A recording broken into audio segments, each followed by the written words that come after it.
Hi everybody, this is Dan Stolberger. Welcome to this week's KFIR Middle East Update. It's the week of June 5th. And just as a reminder, last week we talked about kind of honing in on the annexation issue in Israel. So the gist of this week's update is going to be different viewpoints concerning that. But before we hit that, let's take a look at our news bites for the week.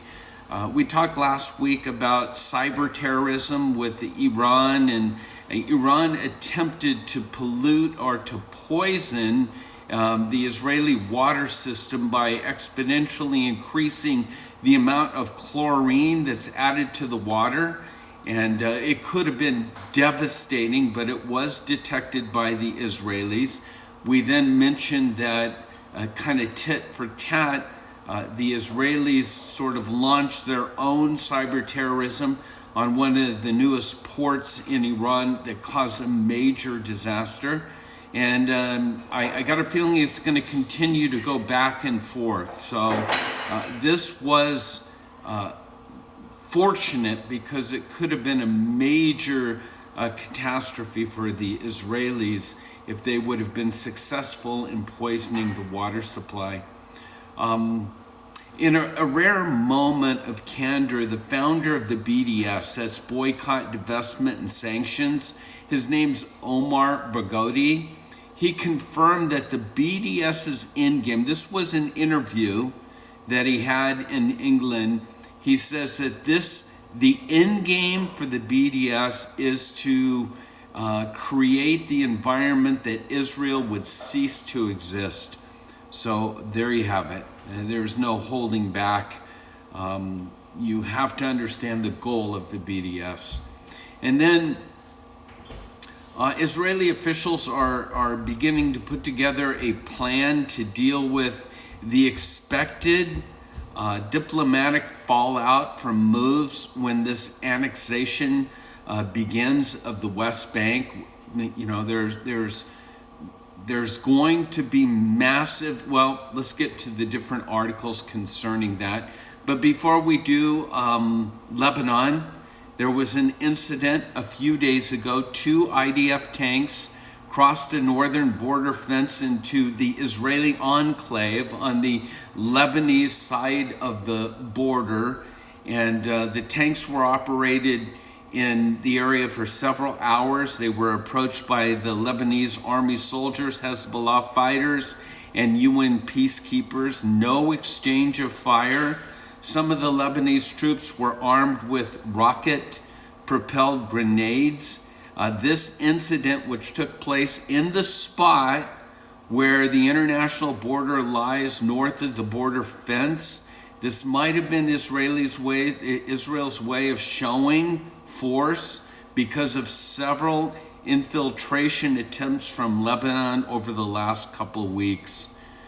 Now let's jump into the annexation issue. Israel Prime Minister Benjamin Netanyahu told a group of settlers on Tuesday that he intends to annex parts of the West Bank. The key phrase there is parts of the West Bank, but only in the context of the U.S. President Donald Trump's Middle East peace plan, because that plan stipulates that eventually there'll be a creation of a Palestinian state.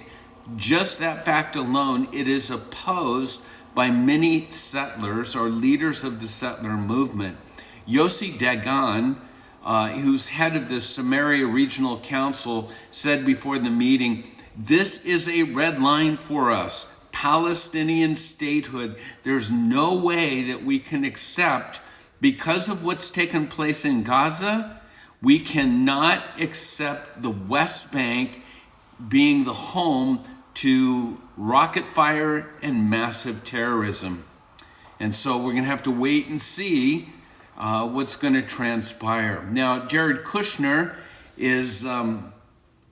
has been in Israel, and he is, because the target date is July 1st for Netanyahu's plans to annex parts of the West Bank, U.S. officials are starting to get very curious as to how Jerusalem intends to go about carrying out this controversial move. So send Jared Kushner, and he's been meeting with Netanyahu this last week. We'll get at the very end here, we'll have Trump's response. Now, Israel is concerned that this might create, officials are worried about the potential blow between Israel and Jordan. It's widely thought that despite public statements that King Abdullah II has been making, that it won't end the peace treaty between Israel and Jordan. But, and this is a big but, there's a possibility that intense domestic oppression, or opposition, I should say, may force the king to try to save face. Now, that's Jordan. Now we've got to deal with Judea and Samaria. Security officials there, they're unsure of the response of the Palestinians. A lot's going to depend on the size of the territories that Israel annexes. Some officials feel that if the annexation, if it's mostly symbolic, then it's possible that the Palestinian resistance will be limited, but others are concerned that this could launch, because of the desperation of Abbas, that this could launch a third intifada with widespread uprisings. And right when we think, oh no, peace, love, harmony, two states or whatever, just take a look at what 2020 has looked like in terms of worst case scenarios, because we're in the middle of one right now. Okay, now with the criticism of this plan is coming now from some of Israel's closest allies.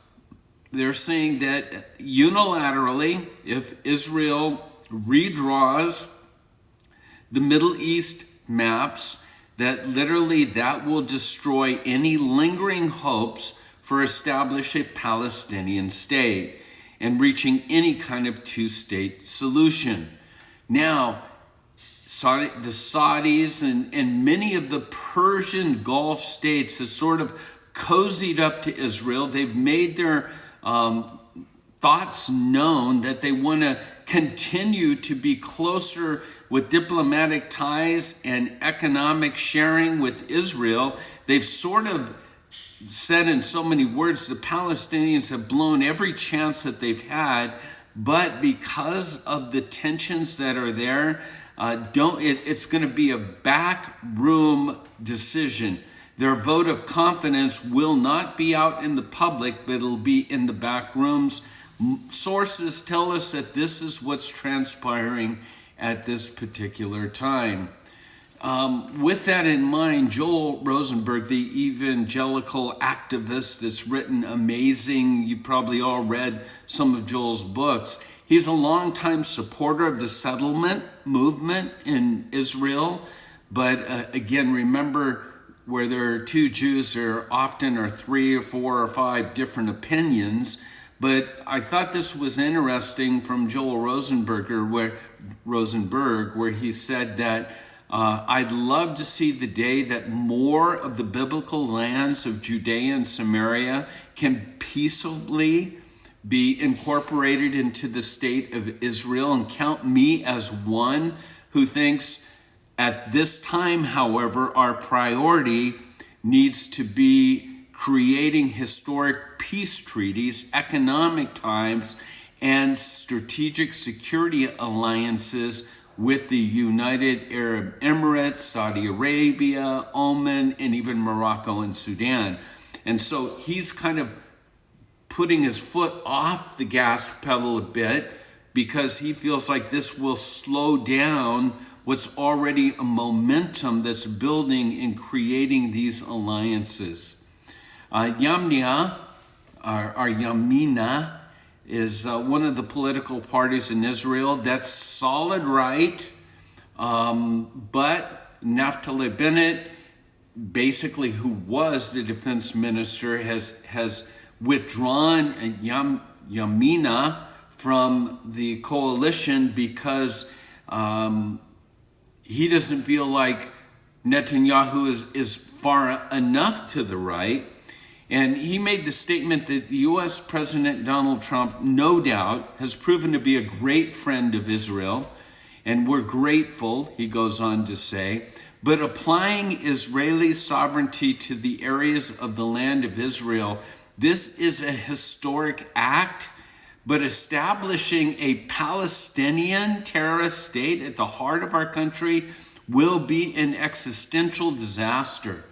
Now, once the map and plan are finalized, we'll make our decision. And it goes back to no one quite knows for certain how much of and I don't know how else to put it, because I am a firm supporter that the West Bank, it's an oxymoron to begin with. What bank are you talking about? But these are the mountains of Judea and Samaria. This is the biblical heartland.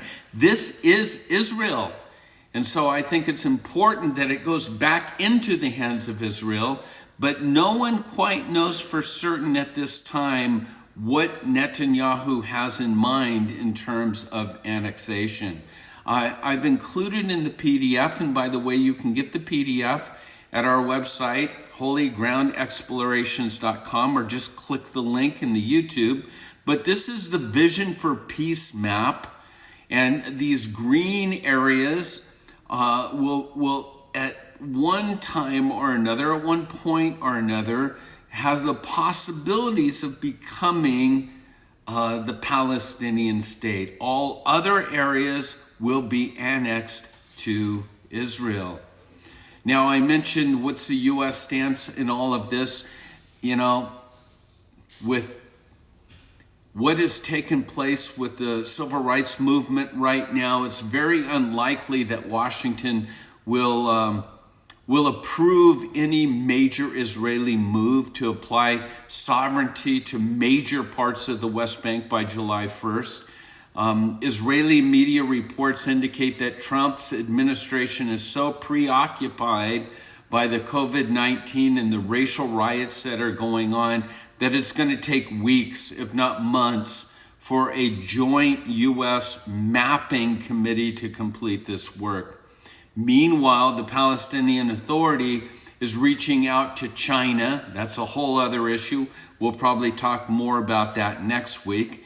And Ramallah is hoping to leverage Beijing's growing Middle East influence against annexation. So that's our update for this week. The world is going crazy, and I think it's very important for us as believers to realize that Jesus wants us to be light in the darkness. We look for ways to make peace and to be peacemaker, because Jesus actually said that they are the sons and children of God. So with that, God bless you, and I'll see you next week.